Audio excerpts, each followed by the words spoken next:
Hello everyone, দেখো আজকে আমি বানাচ্ছি মটন স্যুপ। মটন স্যুপটা বানানোর জন্য আমি প্রথমে এখানে কিছু সবজি নিয়ে নিয়েছি, যেখানে আছে বিনস, গাজর, ক্যাপসিকাম, আর এর সাথে আমি কেটে রেখেছিলাম কুচনো আদা রসুন আর তেজপাতা।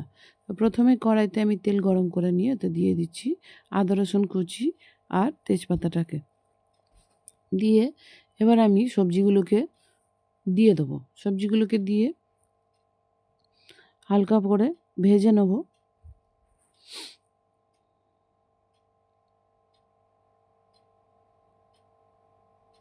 দেখো সবজিগুলো একটু হালকা ভাজা হয়ে গেলে এখানে আমি দিয়ে নেব লবণ,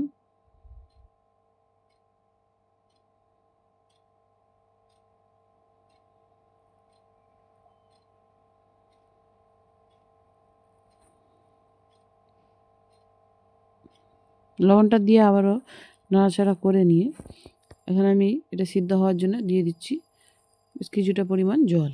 দিয়ে আমি এটাকে ঢাকা বন্ধ হয়ে হতে দেবো। আর একদিকে দেখো 4টে মতন খাসির ঠ্যাংগুলো আমি নিয়ে নিয়েছি, এগুলো ভালো করে ধুয়ে আর লবণ দিয়ে প্রেসার কুকারে কয়েকটা সিটি মেরে সিদ্ধ করে নেব। দেখো আবার ফিরে এলাম।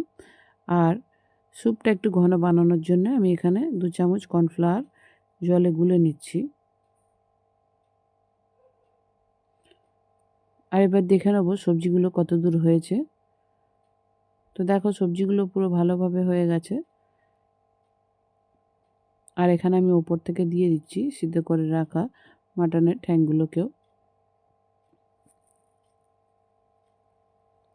দিয়ে ভালো করে ফুটে উঠলে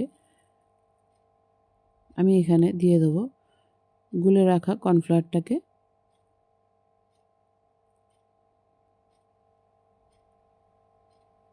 কর্নফ্লাওয়ারটা দেওয়ার পরে নাড়িয়ে নিয়ে আমি আবার ওপর থেকে গোলমরিচ গুঁড়োটা ছড়িয়ে দিলাম।